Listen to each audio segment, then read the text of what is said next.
Welcome to the Skids Giggles Podcast. One hell of a Helena. How are you going? A little Instagram cameo in there. I like it. Yeah, Absolutely. I'm good. I'm a bit sore. I went to the gym yesterday for the first time in so long, and my muscles are like shaking right now. You can't see it, but I promise I'm not feeling physically in my prime.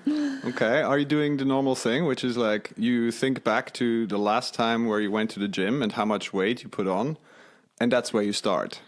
No, I started with the smallest weights they had there because I knew. No, it's really, really been a long time. And I went all in with like deadlifts and stuff. Ooh. Yeah, which is a brave move. And RDLs, like Romanian deadlifts. So my hamstrings are...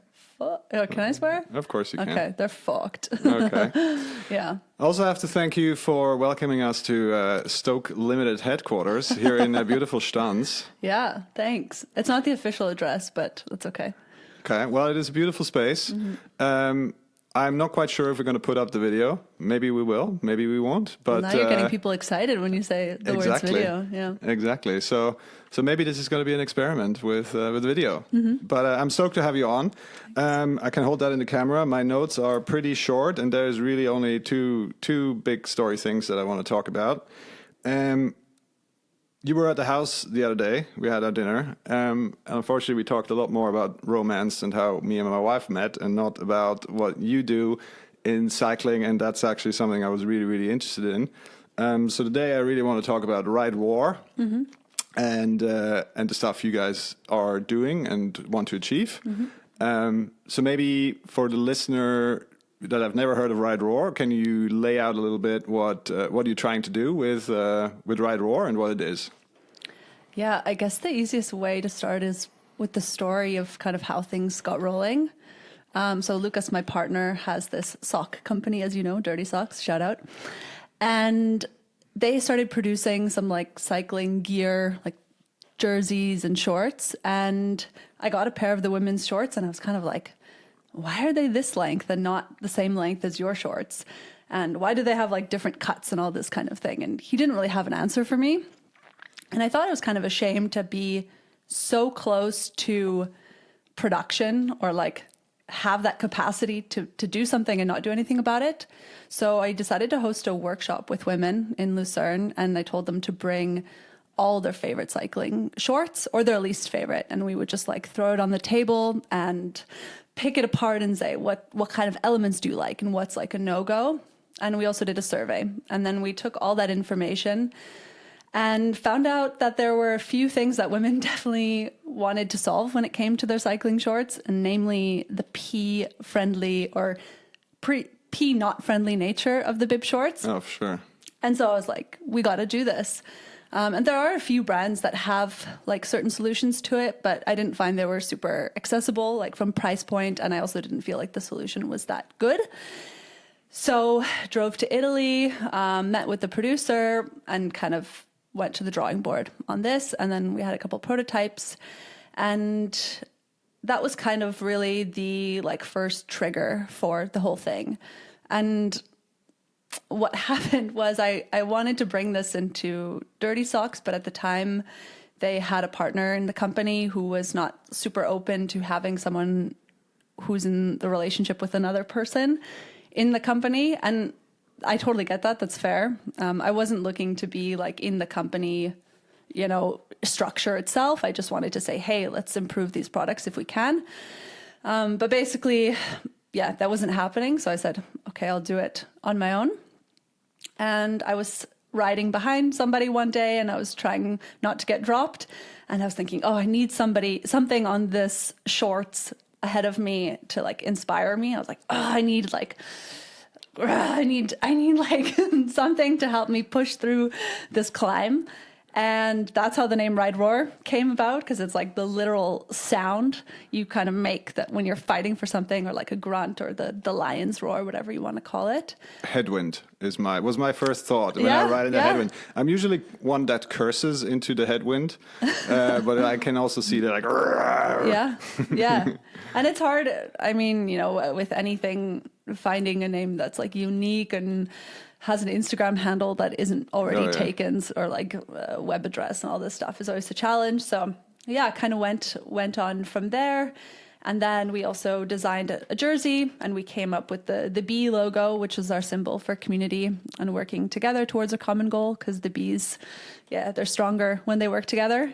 Absolutely. And yeah, that's kind of like how the symbols came about and how the community started to grow.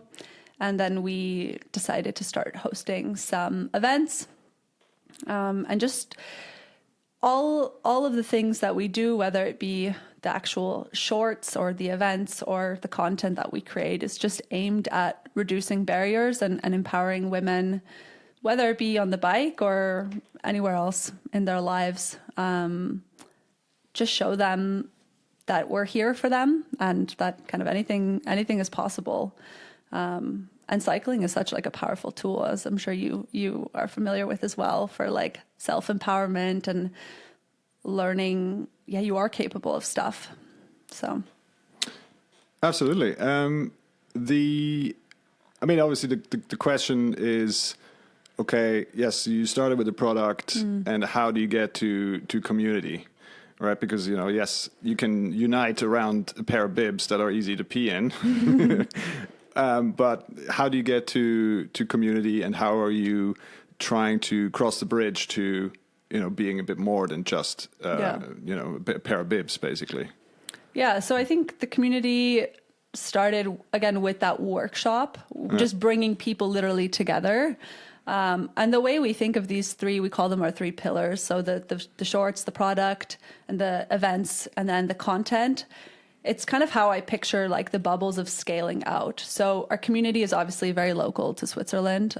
It's going to be hard to come to one of our events, or we've had some girls from like Germany, but the events are Switzerland based. And then the product, I feel like, okay, yeah, we can send that around, but mostly also Switzerland. And then finally, the content is really where the potential is for scale.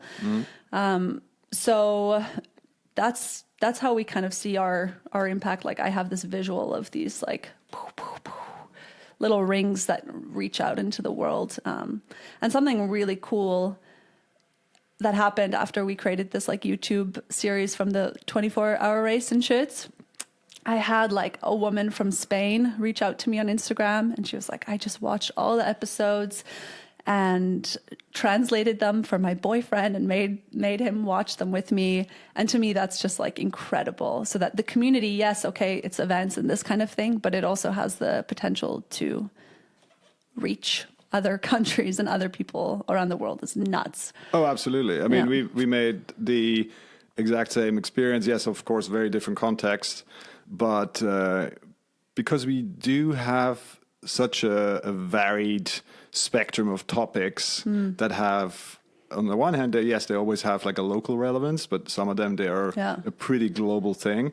And we get like the most random messages. Like, the other day we get something from New Zealand or from the US, and stuff like the trail building topic, which is a very universal topic, and the challenges are very, very similar across the globe. Or being small brands that then all of a sudden start to link up and work together, and all that sort of stuff. So that's really cool. And you obviously always underestimate how far your reach really is, right? Because yes, we do put some effort into socials, like Instagram mainly, or cross-posting to Pink Bike and stuff like that. But you never know really where it goes and who actually finds it, and that's I guess the power of content, right? So content creation. Yeah, it's amazing. And I should say too, when it comes to like community, when I first moved here to Switzerland, I tried to create a platform for athletes, kind of like an Airbnb, but for sport. Actually, like Dario Colonia now started basically a very similar concept with that. So I created this website called Rentleat, where athletes could offer their services for a price, instead of, just fundraising money and not giving anything in return, to create a little bit of that exchange.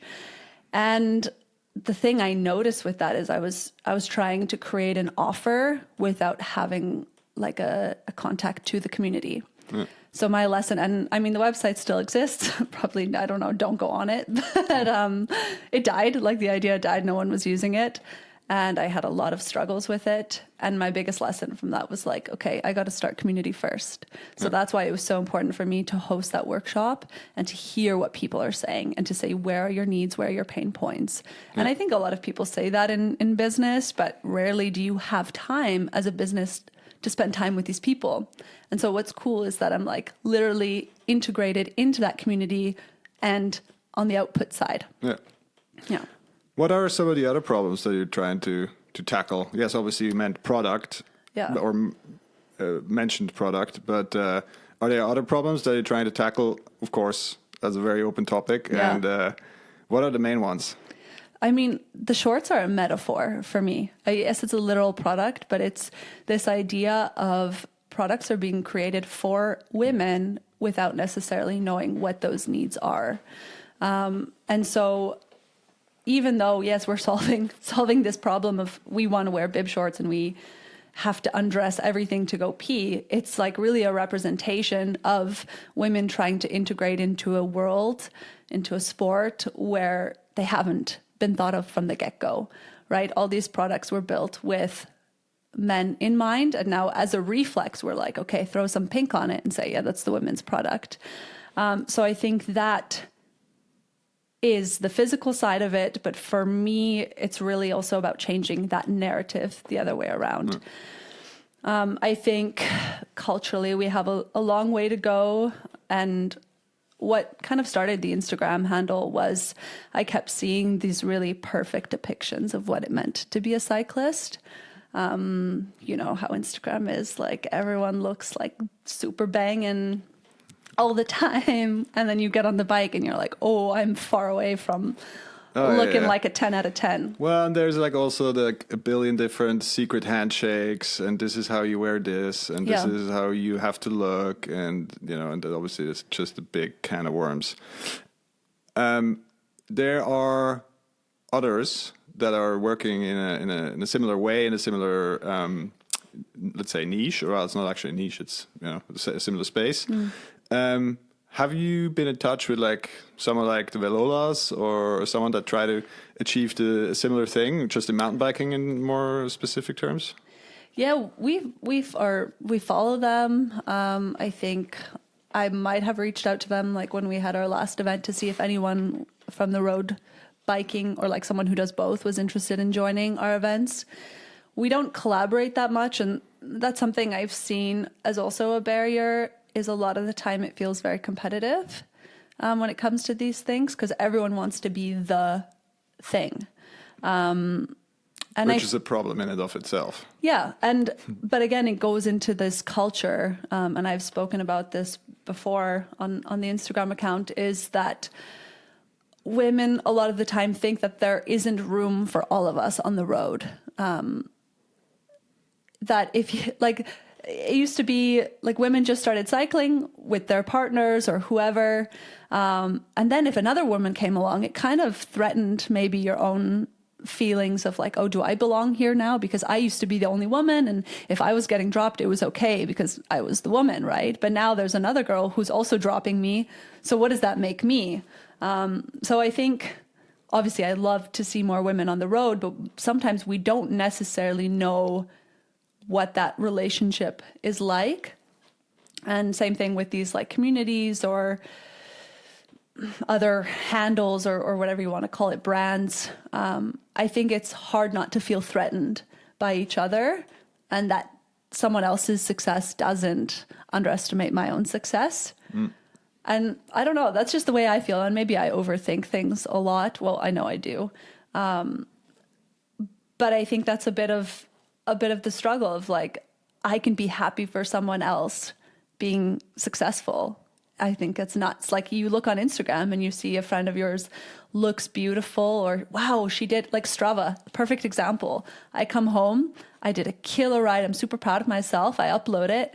And then I see a friend of mine did twice as many kilometers and twice as many elevation meters. And suddenly I don't feel so good about myself. Why is that? Why can I not feel proud of her and of myself at the same time? That is, yeah.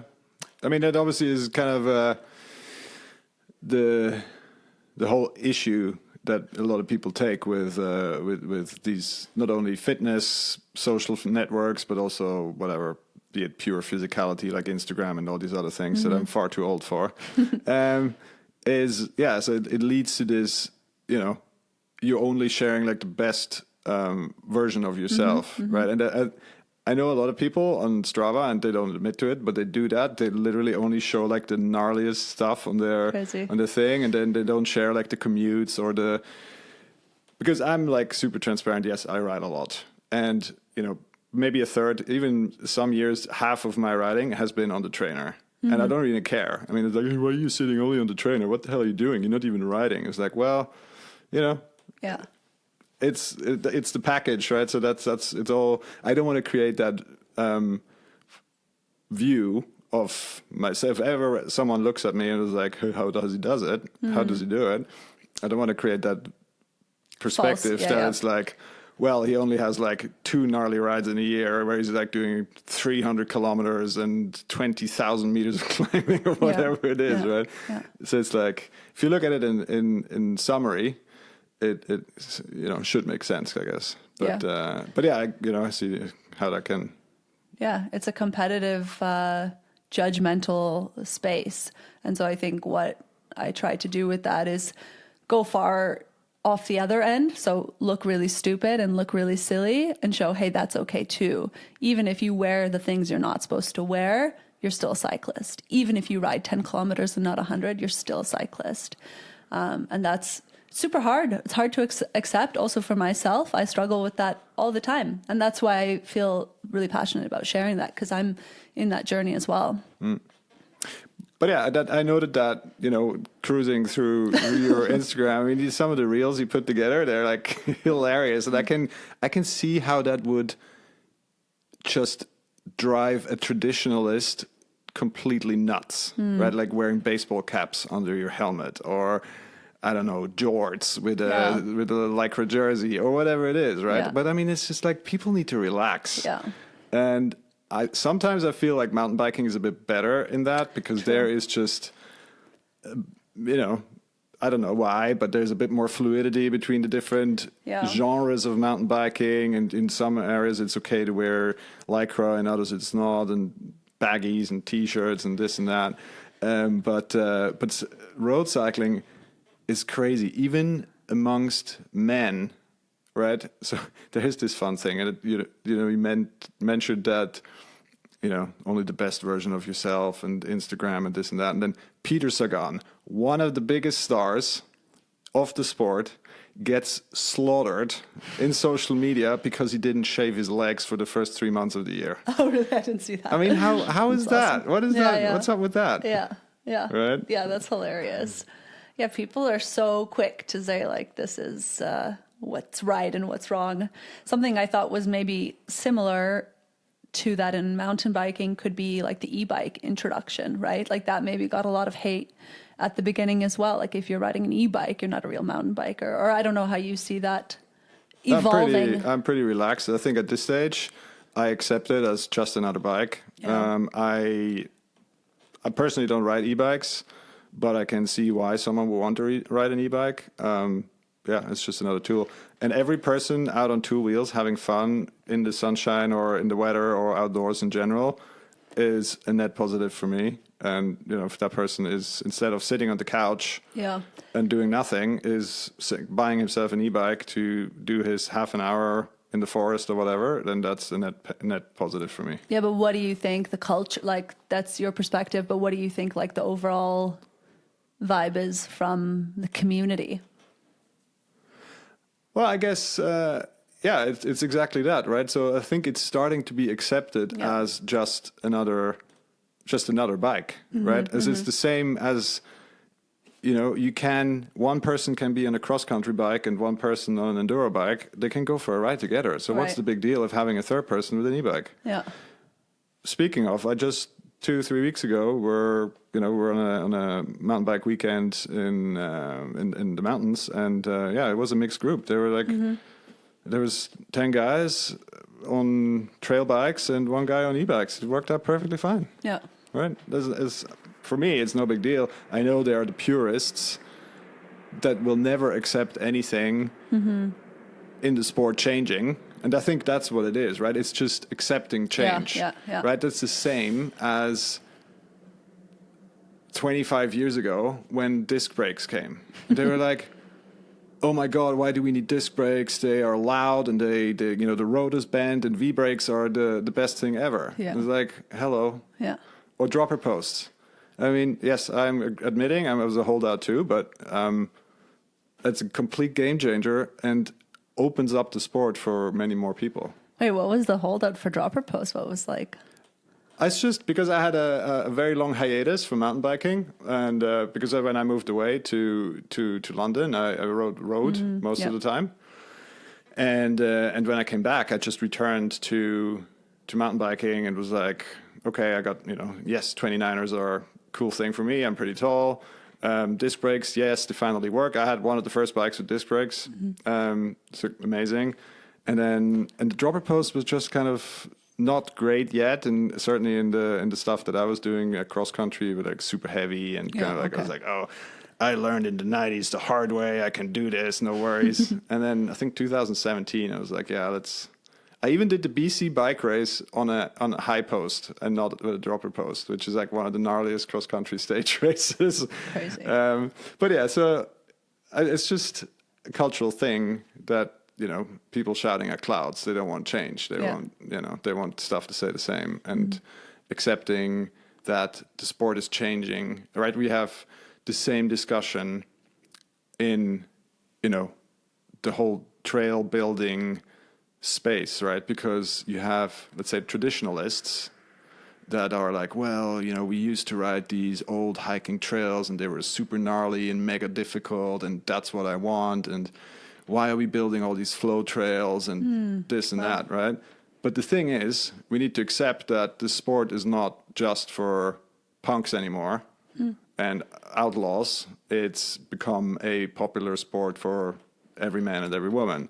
Yep. And per definition, you need to have much more easier trails. It's just a simple thing, right? And it's the same with that, accepting that and accepting that change, that, yes, there's a lot more machine-built trails. And yes, we need to accept that, we can't just use every single hiking trail. That's just because there's many different users and we need to find a way to coexist, right? So that's, anyway, it's a very long discussion, and I'm talking too much. So I'm bringing it, I'm bringing it back to RideRawr. And I guess, if you look back, so how long have you been going on with this? I think the first workshop we had was kind of like December it'll be 2 years ago now. Yeah. Okay. Which is crazy. Yeah. What are some of the feel-good stories apart from the bibs? You mentioned shirts. I want to hear more about shirts later, but apart from shirts and the bibs, what are the feel-good stories? Yeah, it's really just the small little bits of feedback. Messages from other women saying either I saw something of yours and it really struck a chord with me and I really appreciate that, or getting pictures of girls wearing our socks. We also made these like fearless socks, and it's just these little moments of like, okay, maybe this is really truly doing some good in the world. Or I love when I'm on the bike and I see someone who I maybe didn't know before wearing the shorts or wearing the socks, and I pass by and I'm like, oh my gosh, freaking out. Like, or I had a friend send me a picture. She was in, where is it that people go cycling in Spain all the time? Is it Mallorca? I don't know. She was somewhere there, and she was like at brunch at a hotel, and she like took a creepy zoomed in picture of some person who I also didn't even know who it was, wearing the shorts like at the juice machine. Okay. And I was like, what? That's so crazy to me. So yeah, just to feel like that snowball effect. And then also our events have been super cool. So I had a friend who worked with or actually she still works there, for Chasing Conchalata. Yep. And they have this like Grand Fondo series, and we had a session once where we were talking like, why do you not have women signing up for the events? And I had this idea that maybe this huge distance and this like A to B starting finish line point maybe wasn't the best like structure for getting women involved, because you have like a start and a finish and then a whole lot of time in between where anything can happen, and I don't know how to fix this, and what if I blow up? And so I had this idea to do what we now call a hive ride, which is a series of little mini rides that always come back to the hive, which we've done at like Sport2Go centers last year in Bern and the year before in Stanz, so that you can always come back to the hive. You can get drinks, and we had coffee from like Vertical Coffee Roaster Girls or Barista Roman. And if you want to continue and you want to do the second loop, you can. If you're like, that's enough for me, I'm going to go home, I had fun, you can do that as well. So it's like, okay, there's the opportunity to do a challenge, to do that 100K if you want, but if it's too much or whatever, it's also good.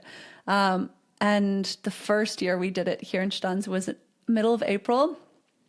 I woke up, a couple centimeters of snow. Oh, nice. I think I might have cried. I cry a lot at things, so it's very likely. And I was like, nobody's going to show up. Fuck. Okay, but we head down anyways. We start setting things up. The Vertical girls show up as well. They drove all the way with their big coffee wagon to help set up. And I was like, fuck, nobody's going to show up. And 10 minutes in, like a group of 6 women in full, rain, winter, everything gear, pull up on their bikes. And again, I could have started crying. I was so moved. People I didn't know, never met before. They came from Zurich, they came from Basel with the train together, and I see them pull up. And I was like, holy shit. I felt so inspired. I was like, if these women, that day, no one would have gone riding alone, right? Like you look at your window, you're like, I'm never gonna, why would I go?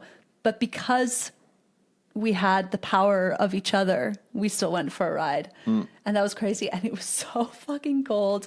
Like everyone had plastic bags over their feet, and we rode, and it was like snowing, and then in the afternoon it was raining and hailing, and it was so gnarly. And I was so proud of these women, because literally no one else was on the road that day except for us.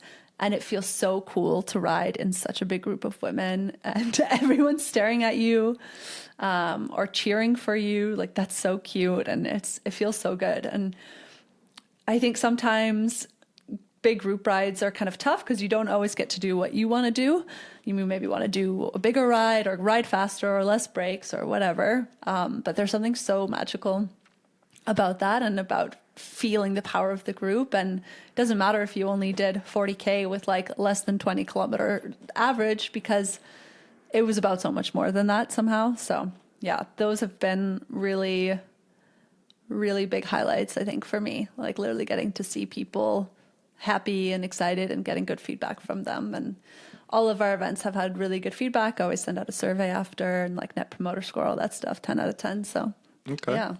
Nice. Oh, you're being very scientific about collecting the feedback. Yeah, well, it's important for me to know that we are, again, actually answering the needs of the women. So during our high rides, we also do like a mechanic workshop. Yep.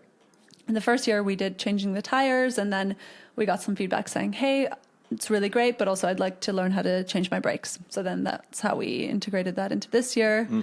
And that's just always so good to practice. Also in the winter, I think it was like last February or January, we went to Café Kranz in Lucerne and just did changing the tires.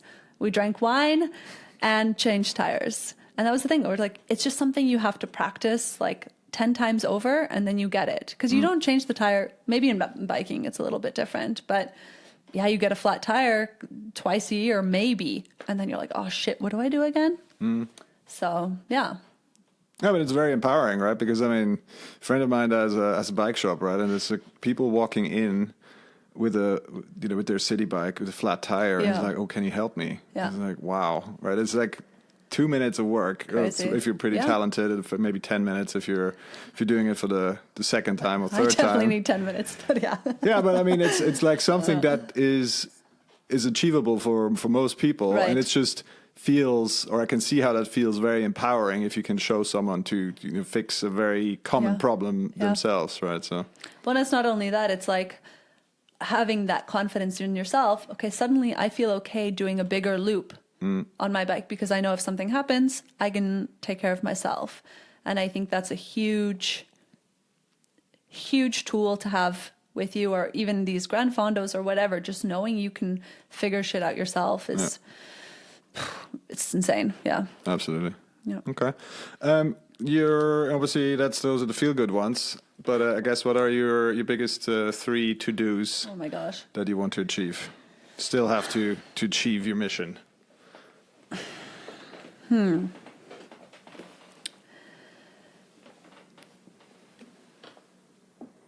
I think probably consistency is the biggest challenge. We work really hard to get those women to come to those events. Like, you really got to push for it, sending newsletters and all that stuff. And I would love for it to be a little bit more of that spin wheel. It takes a lot of momentum. It takes a lot of energy. And I think I have women who joined the team with me. Everyone works full-time jobs, so it's obviously kind of get to it when you can. But I think the more that women join in on the movement, the easier it's momentum, right? It's like just the easier things go. I would love to sell more shorts because I'm obsessed. Like, it's the only shorts I wear now. And I think as soon as women just wear them once, you get it, right? And you're like, oh, these feel so great. So I try not to set too many goals in like a very metric sense. But I just, want to see that momentum grow and more women join us on events more consistently, and just keep getting good feedback, and keep being responsive to the needs of the community. Like, I also had some like startup community in Bern heard about what I was doing and was like, oh, we can help you with this and this and making a business plan. And I was like, you know what? I already did that in the past with trying to start this platform, and I had the canvas and all these like steps figured out and all these KPIs and blah, blah, blah. And I just want to really live it and go with the flow of things and see what are the people asking for. This year we also did a retreat, so that was like a more intimate thing. We did a weekend together and we organized all the stuff, and just see what works and what doesn't, and just enjoy the process. I try not to set too many expectations for myself because it's also a hobby. But yeah, now we started also this little, I don't know if I should also call it a podcast, but this like little YouTube series where I want to help create more content. That's always a challenge. Like, how do I continue to scale my efforts and create content, as you know? And I think what's really important for me is that everyone who lands upon our page or whatever it is, Instagram, can find themselves in there somehow. Whether they be a bike or whether they be gravel or whatever, or they're new or they've been doing it for 10 years, that they feel like some part of it connects to what I'm trying to do as well. So yeah, I don't know if that really answers, like, I don't have like a list of 3 goals or something like this, but it's kind of... No, I mean, you hit all the points, right? Yeah. I mean, I guess one thing I wanted to say about goals, right, is kind of growth itself is not a great goal, right? You need to focus on the process, right? That's the same as focusing on winning the gold medal, right? Yeah. That can't be the goal, right? The goal needs to be to execute as best as you can and follow the principles that you set out for yourself. Yeah. And then the growth or the medal or whatever it is the natural conclusion of that process. I think what's really hard for me is I am like a big feeler, and instead of looking at some kind of metrics, I just think of like, does it feel like we're on track? Does it feel like, and it's also probably partially because I'm very much leading the show a little bit. So I only have to have that dialogue mostly with myself. We do kind of like check-ins as a team and these sort of things when events are happening. But the overall progress is internal to me. So it's a totally unlegit way of assessing the process or whatever growth you want to call it. But yeah, and same thing with the content. It just has to, people are like, oh, what are you going to talk about? And I was like, I don't know, like I just want it to feel right. Like try having a relationship with me. Like, what do you want out of this? Well, I just want it to feel good. It's very non-tangible and non-actionable, but yeah. Exactly. Okay. You mentioned the 24 hours of shirts. Yeah. Wow. How was your experience? Maybe for 2 minutes. Oh yeah, that's also highlight. But I don't know if I necessarily put that under like RideRawr explicitly. But it was a bit of a platform for that, for sure. So yeah, I had actually, I mean, I've done mountain biking as a child, like this and that, but I never really got into mountain biking. And then Lucas, my partner, was going to maybe sign up with his brothers. And I just heard about this for the first time. And I was like, oh, what a stupid idea. 24 hours riding around in circles. Pfft, so dumb. Must do it. Yeah, no. And then I looked at the results from previous years and I was like, oh, there's no women. And there was a woman who had done the solo, who had done like 3 laps and came in second place. And I was like, okay, how hard can it be? Fast forward, got a group of 6 women together, learned how to ride well, I don't even know if I can say I learned how to ride a mountain bike because my skills are probably that of like, well, a 4-year-old or something like this. But I got comfortable enough that I felt like I could do it. And yeah, we did the race in this group of 6 women. And gosh, I tell you, like that no sleep was the killer for me. Yeah, as I said, we'd made like a YouTube video series following the evolution of everything. But for me, like physically, my legs were all right, but the no sleep was a disaster. And then I tried to drink a ton of coffee, and then I felt super sick, and then I started crying.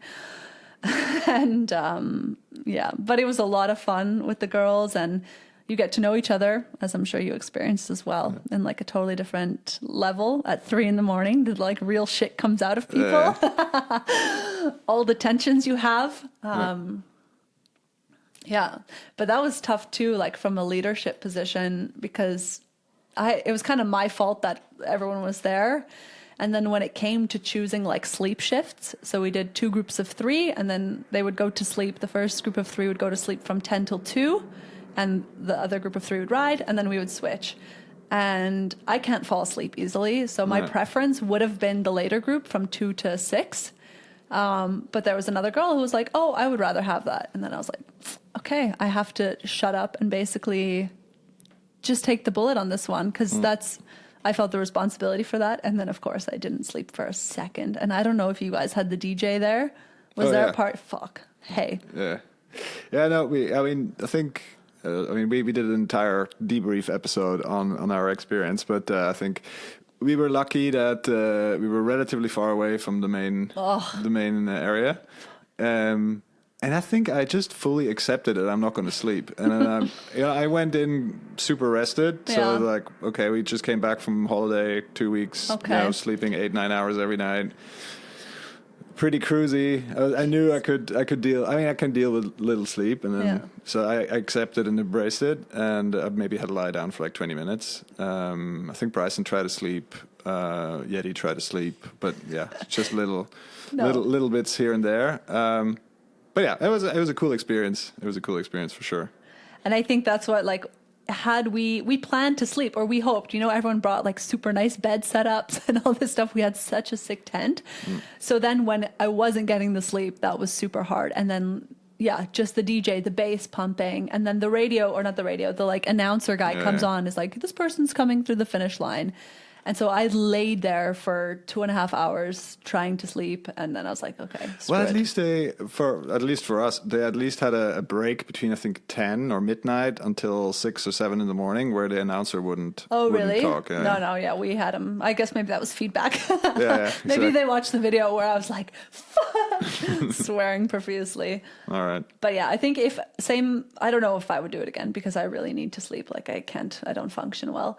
But I also would do maybe a group of 4. That was like our takeaway too, that the 6 was like a little bit, hard to get into like a rhythm properly. Yeah. And we also had girls that would just do 1 lap. And then some girls wanted to do more, but then you have like an uneven, it's hard to plan. Yeah, because that's why our base plan was to do 4 laps, and then only if something would not go great, as in let's call it by the name. If Bryson would fall apart, then we would change it. But that actually, that helps. So to have a plan and kind of because then that allows you to. Then right, if he's doing 4 laps, he's going to be roughly an hour. Therefore, I know I have like 2-3 hours that I can chill out and stuff. Yeah. Anyway. Yeah, and we were the only women's team. That was really cool. So there were like some little girls that were volunteering there, and they came up to us and they were like, "Wow, you guys are like all girls." So maybe they were racing. I should have looked into that this year. But those are also kind of like those little moments where you feel super proud. And there was also a woman there, like on the course. I guess they changed the course this year, but there was a woman there who was there all night long cheering for every single person.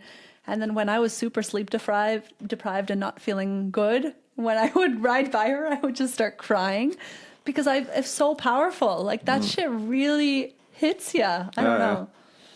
No, we had the party tent out on the field. Yeah. That was like, they were partying hard all night and until the rain started in the morning. But then they packed it in. Okay. But that was really good.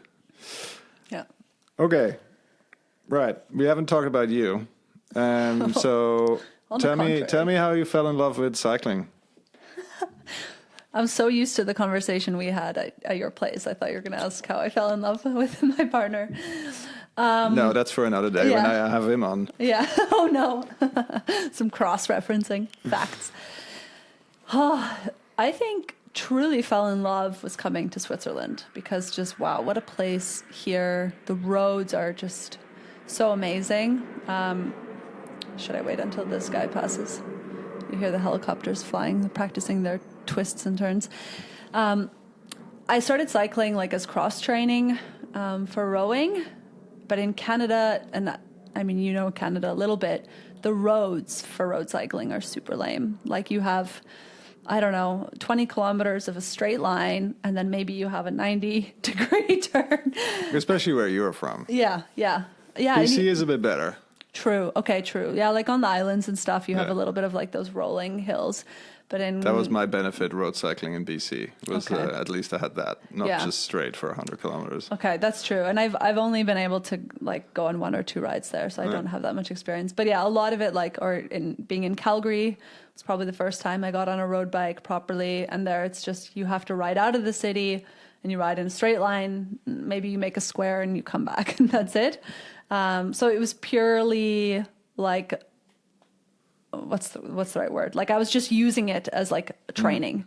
And then when I came here, it's just like, wow, it's so beautiful. And it becomes something more than just training. Like I think now, usually, obviously, like I still love to be trying to stay fit, but it becomes more about like, okay, what new road can I find, or what view can I challenge my way up to? So, yeah, it definitely has a different purpose for me now, and it helps. Living here is probably one of the best places in the world.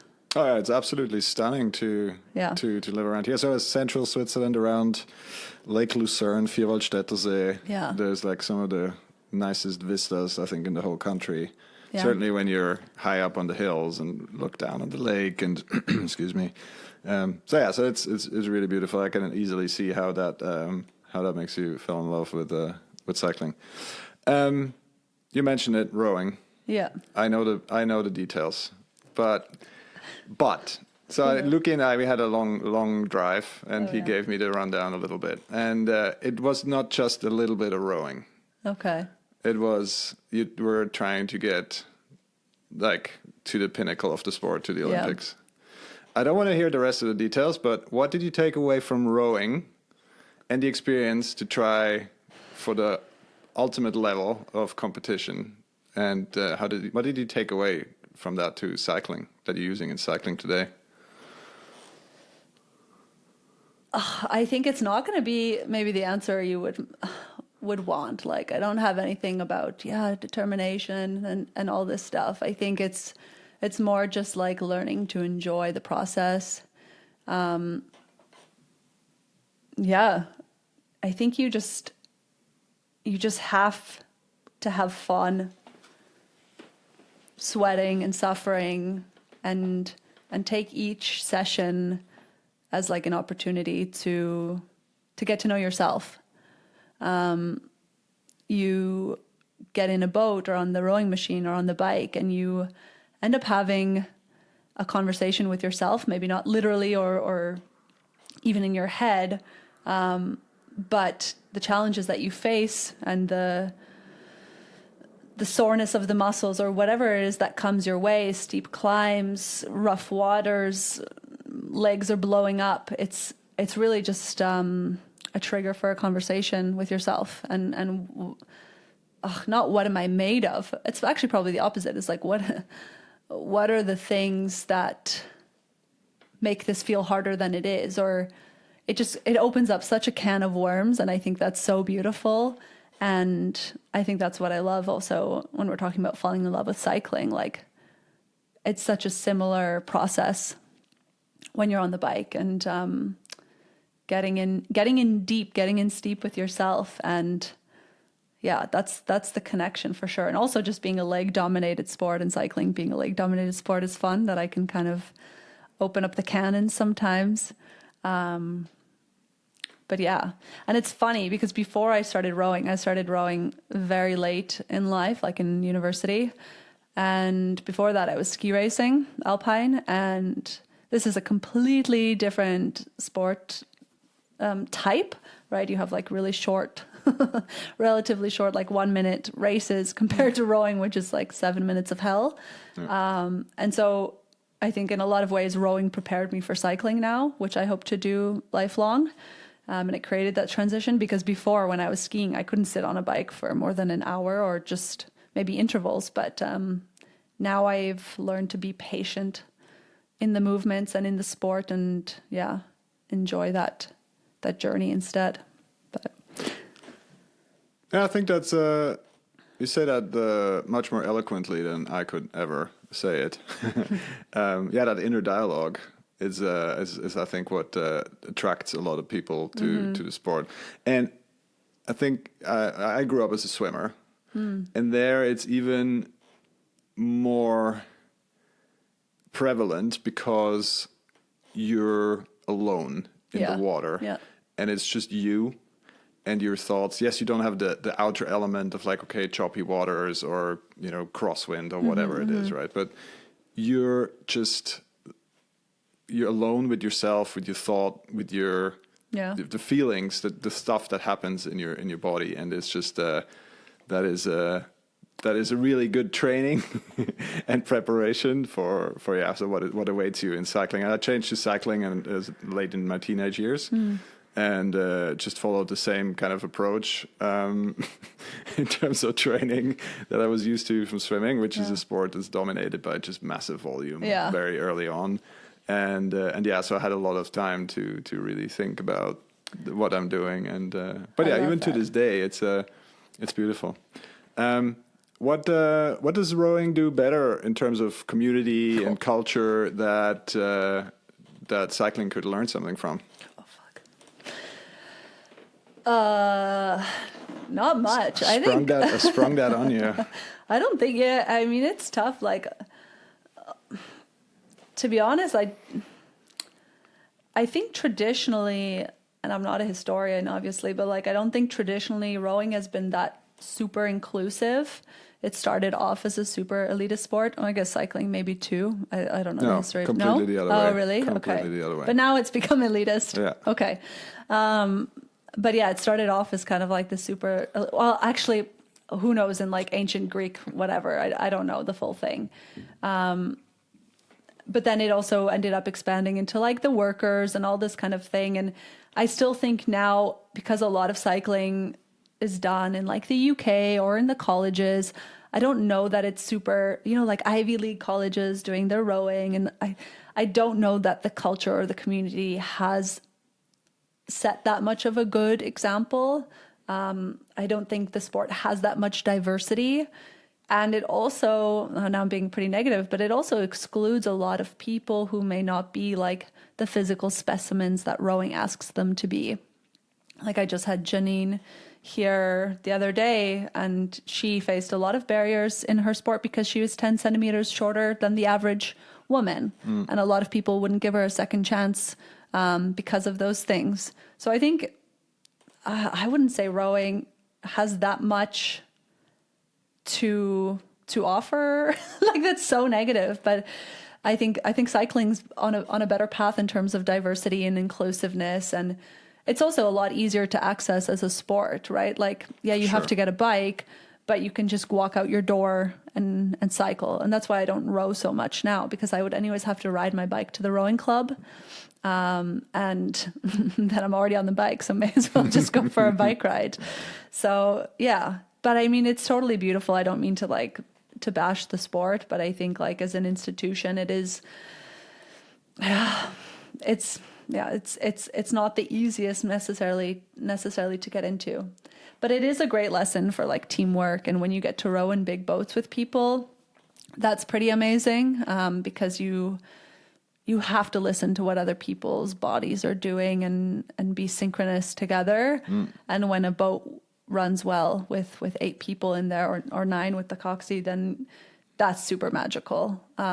So you always have like, I don't know if you guys ever had those old posters in your office that would be like teamwork, and then there'd be a picture of rowing. It's very much like this epitome of you cannot fight against the other person. You have to work together. Otherwise you're not going to go. So maybe that's something from the sport itself, that, you know, learning to work as a team and read each other's cues and learning how to communicate with just your bodies, or that's really special about the sport for sure, getting to know each other. But in cycling, unless you're on a tandem bike, I don't know. Well, I guess you can liken it to riding in the peloton or riding in a breakaway and kind of being in tune what's happening around you. Obviously, there's a lot of different elements in cycling that go into that as well, right? In terms of tactics and all that. But I mean, I guess if let's say the peloton works as it should, but it's just this unit that moves along in a fluid and efficient way, then it's kind of similar to when a rowing boat of 8 people with a coxie is kind of doing its thing. Yeah, or maybe like when you guys ride those marathons in pairs and stuff. Like I've heard people talking about some challenges with riding with someone you've never, you know, you sign up for a race and then you need a backup person to come in. But I've never ridden with them and I don't know what their style is. And I think what's so hard to do, and for sure in rowing and for sure in other things in life, is to give, like, how do I say this? Like, to not do your way of doing things, but to compromise or to do whatever. That's so hard, because you're like, I feel like I'm doing it the right way. I've been doing it this way for 20 years. It's faster. It's more efficient. You should adapt to me. And it's so freaking hard to say, no, you know what? I think the best thing is I'm going to adapt to you, or we're going to adapt to each other somehow. That's insane. And if you can do that, then you can do anything. Probably. Yeah, absolutely. I guess the best teacher for throwing your own agenda out of the window are kids. They don't really care what you want in terms of. So I mean, you know, you need to be a bit more flexible in terms of, you know, whatever you wanted to achieve for that day or whatever, right? So, and certainly if you then try to bring them into cycling. Yeah, but as an athlete, that's super hard, right? Because you've been like perfecting your craft for how long, and then someone comes who does it completely different than you, and you've had coaches who've been telling you that's all wrong for this amount of time, and you have to kind of, as you said, throw it out the window and do what's best for the team. Absolutely. Yeah. All right. We have a new tradition on the podcast where we ask our previous guest to, you know, submit a question for our next guest without knowing who they are. And we have a great one for you. Okay. It's been asked by our former guest, Darren Mace. And he wanted to know, what have been your toughest cycling moments? 24-hour race. No, I'm just kidding. Oh my gosh. I can't believe we're at this point already in the discussion. It's gone by quickly. I don't think I can pinpoint one moment. I mean, I've bonked like so many times, you know, I've I've hit the wall. Actually, one time, like after the 24-hour race, we had planned to go on holidays after. And I thought, oh, what a great time to do some like passes. And what is it, like Albula and the other one, like to make this... the one around Davos, Albula and Flula. Yeah, we planned to do this like the day after. That's a tough one. I had to get off the bike and literally lay down, similar to Bryson's story. And that's never happened to me before. And I was just like, the world went black. I was just so trashed. But that's just like a stupid thing because I didn't sleep, right? I think in general, it's always like me against me out there. So if I'm having a day where I'm being kind of like harder on myself or not believing in myself, or fear comes in a lot. Like when I was learning to ride the mountain bike, and just like super simple things like a single track. Wait, is that what it's called? I'm totally going to embarrass myself. Single trail. Okay, single trail. No, is that right? It sounds wrong. Well, you can say single track or single trail. I mean, it's okay. We all know what we're talking about. Yeah, but let's be more inclusive. Yeah. Let's not get hung up on like stupid distinctions between like what we all mean. Yeah, thank you. Oh, I feel so welcome. Okay, yeah, like stuff like this. I couldn't even if it wasn't like sketchy, I couldn't ride it. Like just head games coming into the whole thing. So for me, I don't think there's one moment that was like the most difficult, and it's just this constant thing of breaking through whatever anxieties or whatever self-doubts I have. That is the challenge and the beauty of it. But learning to mountain bike last year really brought that stuff forward because I have a lot of self-doubt, I realized. You get really comfortable in doing things, and road biking, it's pretty easy to get comfortable, or like I love climbing, so things that other people might not be comfortable with, I enjoy. But the stuff where you're clicked in and you gotta, like, for example, this is embarrassing, like your listenership is going to be all pro bikers, but like I can't even make a turn on a mountain bike, like when it's a trail that turns. I literally have to unclick one foot to like put it as an anchor. Yeah. Depends how tight it is. Okay, if it's like a slight curve, foot out, flat out, as they say. Yeah. Is that what they say? Yeah. But that's probably for like being hardcore and not the opposite. No, it's, like, at the end of the day, it's like, if you get around the turn, you're doing it right. Yeah. That's my, my take on this. And that's my problem. So, yeah. Yeah. I think just like these constant little things and believing in yourself and being like good to yourself when things get hard is the biggest challenge, I think. Oh, absolutely. Yeah. To follow on things I want to tack on. When obviously you have great opportunity to get into mountain biking and learning from a certified, soon-to-be MTB instructor and guide advanced. So that should be easy to get into mountain biking with Luki, your partner. But the second thing, obvious question for me: what is your bonk? What is your bonk remedy? Your favorite? My gosh, it kind of depends on the day and what I've been already eating throughout that day. Like if I've had a ton of sweet stuff, like bars and stuff, then something like salty is really sweet. Like if I come home, I love to crack open a bag of chips and just dummy the whole thing. Oh, that's the cure for a lot of things. Oh, yeah. And like kind of an ice cold lemonade, any kind of drink. Yeah, like an ice cold drink is so clutch. What I really miss, I mean, I wasn't cycling much in Canada, but what I really miss from Canada is like Slurpees. I don't know, like slushies or whatever you call them here. Oh, like I don't know, a cream soda. Iced drink. Yeah, like a literally like icy. It's like crushed ice drink, basically. Yeah, that I would love. But I mean, an ice cold lemonade does the trick. I don't know about, I mean, I love ice cream in general, but I don't know if that's like gonna cure my bonk. Yeah, I think it's more like a good drink and something probably you need salty. Sugar fast. Yeah, that's true. I don't know. How do I deal with bonks? It's funny because Tara knows, depending on what kind of snacks I had to throw in, what kind of ride it was. And if I had to say like, I had to get a Coke. And she was like, shit. Really? Ooh, was it that bad? It's like, or in the summer, I like, have you ever seen the rocket, frozen lolly things? Yeah. Those are also great. Yeah. Because they're like water and sugar. Yeah, that's true. Yeah, that would do the trick actually as well. But I think for me, I'm not that diligent. Like I mean, I don't drink Coke at home, but if I wanted one, I would have it. So it's not like that much of a special.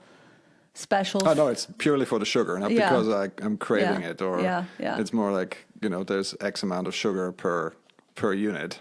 But I'm just saying, like, I don't think I would have that same conversation when I would get home because I can also not be bonked and get that ice cream or whatever. Oh, yeah. It's more like a treat. Yeah.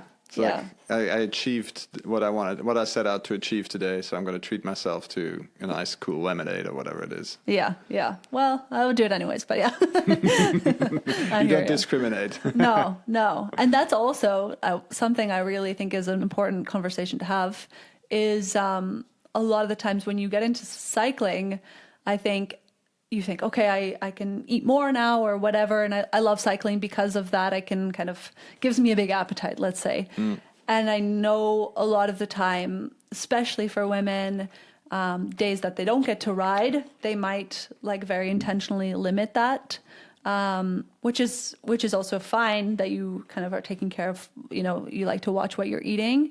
But I think a lot of the time I've heard women saying, I'm not going to eat any sweets this week because I don't have a lot of time to cycle, stuff like this. So it's so important to also, when we're in recovery, to fuel our bodies. And I think in cycling, it's shocking some of the things people don't eat on their rides. Oh, jeez. It's frightening. You should ask Luki. I'm sure he has some gnarly stories of training camps where they're trying to cut weight and everything. It's insane. I mean, I've heard salad and sleeping pills. Yeah. I heard last week a friend of mine joined another small group's training camp and they drove to Girona or something. And she said in the car, everyone was just eating salads. And you're prepping for a week of cycling and they're just eating salads. And she was had a huge tub of noodles and she's not even a professional cyclist, but she's just I fucking know that I'm going to need this. Yeah, exactly. So that's kind of really crazy. And I also know a lot of women who just cycle recreationally. And on one hand, they want, cycling to serve a purpose in terms of their burning calories, fitness, whatever. So they also intentionally don't eat anything during the ride, or hey, I tell you, 80% of the women I ride with don't have anything but water in their water bottles. Oh, that's pro. That's totally pro. In what way? And it's that's again, one of those prefabricated things, like the culture, right? It's it's a 4-hour ride. Therefore I need one 500 ml bidon and I don't need any food. Yeah. I hate that so much. Moronic. Yeah. Right. So we've moved on in cycling and understanding of physiology and all that sort of stuff. Right. So, but some of the stuff is really hard to die. Yeah. And I mean, people, if it's counterintuitive, right? For me, a big thing I've done is even in the first hour of riding, I try to already eat something. Within 40 minutes, I'm already cracking open whatever I've got with me. And for most women, I can just say this, from observing this in whatever rides we go on, that point comes a lot later. But they don't understand how counterproductive that is. And it's so hard because it feels okay, I just ate breakfast. I'm not really hungry. And I have to force myself. But it's fuel the work. If you want to also, work on your body shape or whatever it is, it feels so wrong to do that. And I think that's so hard.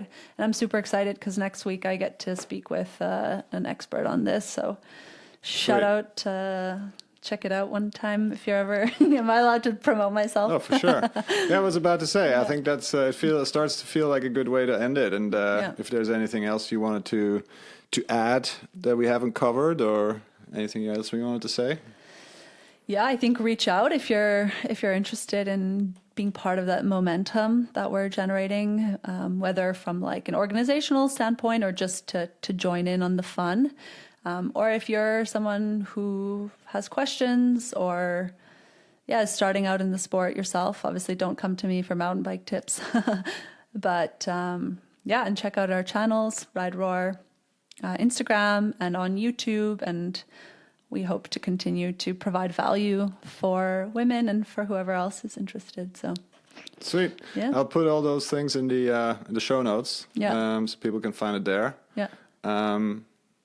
If people have more questions, if they want to reach out directly to you, they find one hell of a Helena. Yes. On Instagram. Yeah. I'll also put that in Okay. the show notes. I just had to say it again because I love that handle. Yeah, I got lucky with that one.